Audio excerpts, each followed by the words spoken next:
Greetings, lore seekers, and welcome back to more Star Wars Legends lore.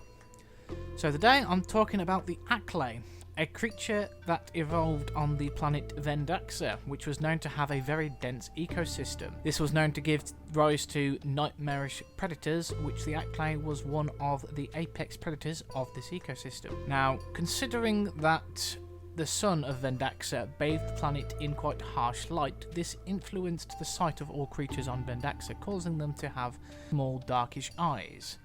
And it also meant that instead of sight, most of the planets would develop other ways of seeing or sensing prey. In the Acklay's case, it used electro-perception, as it's known, which essentially means it will find its prey based upon the electrical currents they generate, because even a small creature such as humanity generate a small electrical current. As such do the rest of the alien races in the Star Wars galaxy.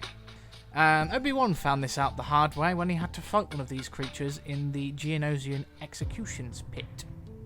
And, to be honest, without the use of his lightsaber and just the Force to help him, it would have been a hard fight, as this creature was quite agile for its size and had quite sharp teeth and 6 deadly claws, as you can see from the image on the screen. Now, the creature itself was known to have thick skin and stood at about an average height of 3 to 3.10 meters. This could make it quite imposing to anyone who would have to fight it in melee combat, unless you say you have a lightsaber and you look at it and you're like, I'm scared of this. Wait a minute, I've got a laser sword. The lightsaber's not really any of those descriptions, you know, let's forget about that little bit.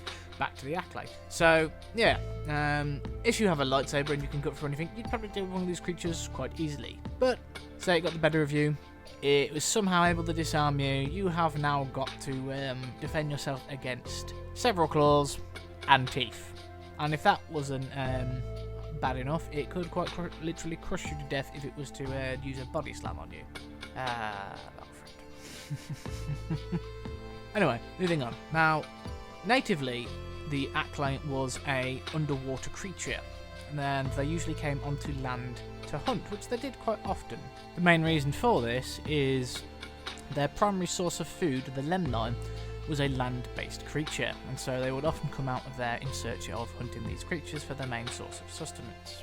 Now, considering that they are reptilian-based, they do have varying different shell colours and skin colours, ranging from greens to browns. The whole point of this is to conceal them within the water and also blend in with their environment to easily get their prey. Not that they would need it, considering most squishy items in the Star Wars galaxy would not be very good against the Acklay. Out of all the creatures in the Gladiatorial pit, it survived the longest and probably had the most kills of both droids and Geonosians.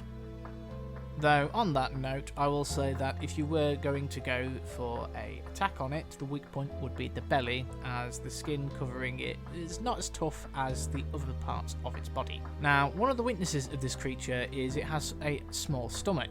Now, this stomach was capable of being expanded when necessary to fill in high amounts of nourishment. However, because of its high metabolism, it would mean that it is relatively quick to starve if deprived of food for too long.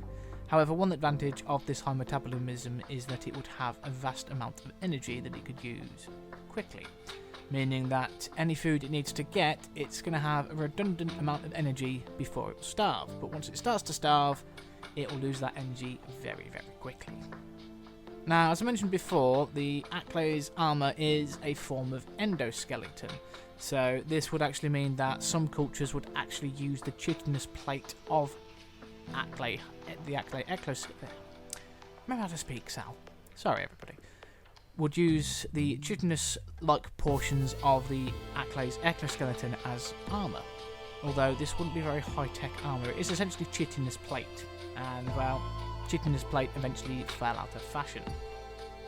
Though, to be fair, this chitinous plate and various other parts of the Acklay were kept as trophies by bounty hunters and varying other trophy hunters throughout the Star Wars galaxy. One among them was the bone neck plate that was essentially used as a display to intimidate opponents.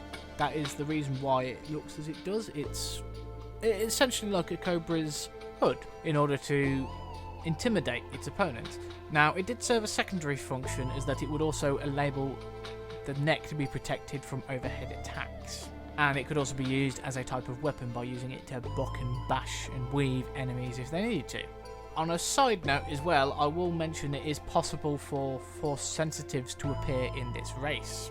Although this is extremely rare, and such Force Sensitive Acklays actually had taught themselves to use Force Lightning as a breath weapon attack, which I do actually find to quite be odd. It may be one of those bits of the Legends lore that might be a bit of a hole, but those are few and far between, or at least you can ignore most of them.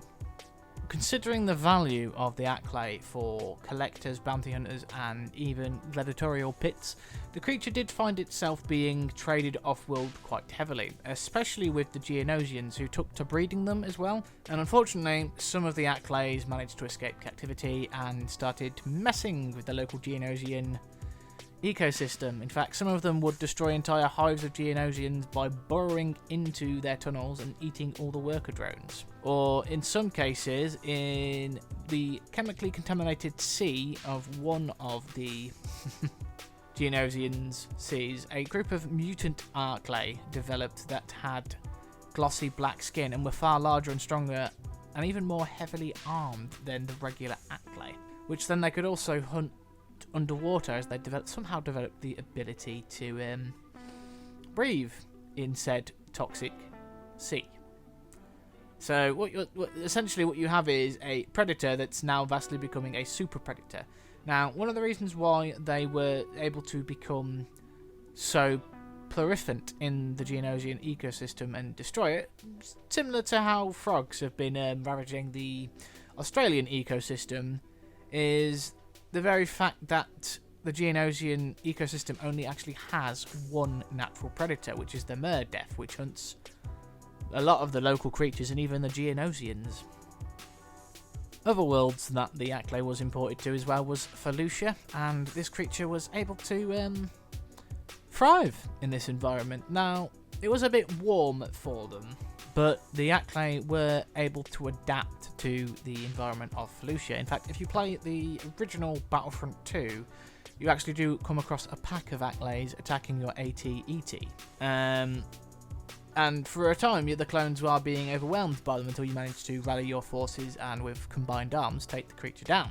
So it does show that the Acklay is not invincible, but it is very, very easily able to adapt to a multitude of environments. Though, to be honest, I wouldn't exactly put one on Hoth, because I think the poor bugger would freeze to death. Anyway, this has been my video on the Acklay. Maybe get a comment going down in the comment section below, have a discussion about it. I know I probably missed some bits. I can probably address that later if I have, or if I have, perhaps put a comment down below and we can talk about it. Anyway guys, if you wouldn't mind also sharing this video around, if you like what you heard, and maybe get some of your friends involved, maybe drop me a like down below as well, and if you haven't already, please hit that subscribe button. As always, you will find my sources listed down in the description below, and take care, and may the lore keepers ever be in your favour.